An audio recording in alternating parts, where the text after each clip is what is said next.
নমস্কার, আমি রিমি। আমার চ্যানেলে আপনাদের সকলকে স্বাগত জানাই। আশা করছি আপনারা সকলেই ভালো আছেন। আমিও বেশ ভালো আছি। এখন সজনে ফুল বাজারে প্রায় আনাগোনা চলেই আসছে।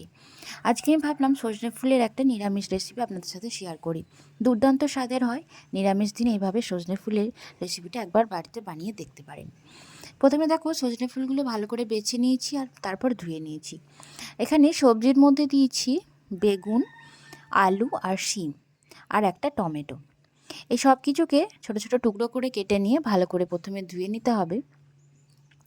আর তারপর কড়াইতে সরিষার তেল দিয়ে তেলেতে ফোড়নের জন্য দিয়ে দিতে হবে কালো জিরে আর সাথে একটা শুকনো লঙ্কা। ফোড়ন দেওয়ার পর একটু ফোড়নটা 1 মিনিট মতো নেড়ে নেওয়ার পর যে সমস্ত সবজিগুলো কেটে রেখেছিলাম সেই সবজিগুলোকে দিয়ে নিতে হবে। ভালো করে নেড়ে নিতে হবে। আর তারপর টমেটোটা যখন একটু স্ম্যাশ হয়ে যাবে, অর্থাৎ তার আগে একটু নুন দিয়ে দিতে হবে। নুন দিয়ে দেওয়ার কারণে টমেটোটা খুব তাড়াতাড়ি স্ম্যাশ হয়ে যাবে, সাথে আলু এবং সবজিগুলোর মধ্যে লবণটা কিন্তু ভালোভাবে ঢুকে যাবে। কিছুক্ষণ অর্থাৎ 5 মিনিট মতো নেড়ে নেওয়ার পরে আলুটা যখন একটু ভাজা ভাজা হয়ে যাবে, সবজিগুলো যখন ভাজা ভাজা হয়ে যাবে, তখন দিয়ে দিতে হবে সজনে ফুলটাকে। এখানে আমি সজনে ফুলটা একদম সরাসরি কেটে ধুয়ে রাখার পরই কিন্তু আমি দিয়ে দিচ্ছি। আপনারা চাইলে সজনে ফুলটাকে একটু লবণ জলে ভিজিয়ে রাখতে পারেন। খুব তাড়াহুড়োর সময় থাকলে এভাবে বানিয়ে দেখতে পারেন, দুর্দান্ত স্বাদ হয়।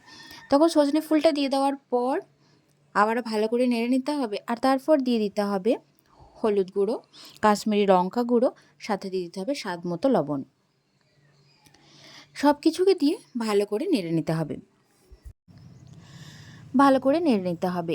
আর এখন ঢাকা দিয়ে দিয়ে ভালো করে রান্নাটাও করে নিতে হবে। আমি এখানে কিন্তু কোনো রকম জল অ্যাড করব না। জল দিলে কিন্তু এর স্বাদটা নষ্ট হয়ে যায়, তাই এখানে কোনো রকম জল কিন্তু দেব না।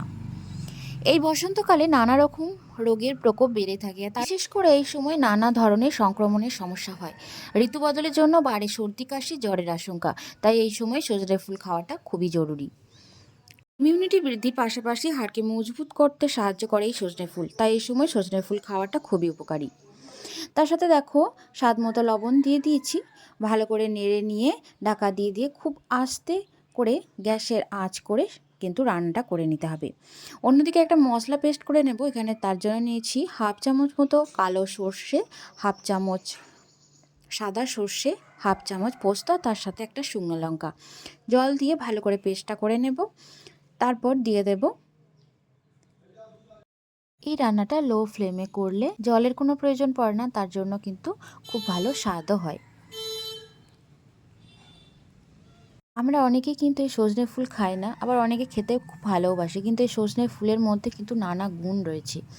এর মধ্যে vitamin A, vitamin B one, B2, বি3 মতো সি এ সমস্ত কিন্তু রয়েছে। তার সাথে রয়েছে ক্যালসিয়াম, আয়রন, ফসফরাস, ম্যাগনেসিয়াম। এটা শরীরের প্রোটিনের যোগান দেয় এই ফুল। দেখো বলতে বলতে এখানে রান্নাটা প্রায় শেষের দিকে চলে এসেছে। আর শেষ মুহূর্তে দিয়ে দেব হালকা করে একটু চিনি। ভালো করে নেড়ে নিয়ে ব্যাস রেডি হয়ে গেছে আজকের আমার রেসিপি, সজনে ফুলের সবজি দিয়ে সজনে ফুলের রান্না। বন্ধুরা, রান্নাটি কেমন লাগলো অবশ্যই কমেন্ট বক্সে কমেন্ট করে জানাবেন। তোমরা যারা ফেসবুক পেজ থেকে দেখছো তাদের বলবো পেজটি ফলো করে দেওয়ার জন্য। আর যারা ইউটিউব থেকে দেখছো চ্যানেলটি সাবস্ক্রাইব করে পাশে থাকার জন্য। তোমরাও এভাবে একদিন নিরামিষ দিনে সজনে ফুলের রান্নাটা করে খেয়ে দেখতে পারো, অসম্ভব স্বাদ হয়। তো চলো বন্ধুরা, আজকের মতো এই পর্যন্তই। সকলে ভালো থেকো, সুস্থ থেকো। আবারও দেখা হচ্ছে আপনাদের সাথে পরবর্তী ভিডিও নিয়ে। ধন্যবাদ সকলকে এতক্ষণ ভিডিওটিতে জুড়ে থাকার জন্য।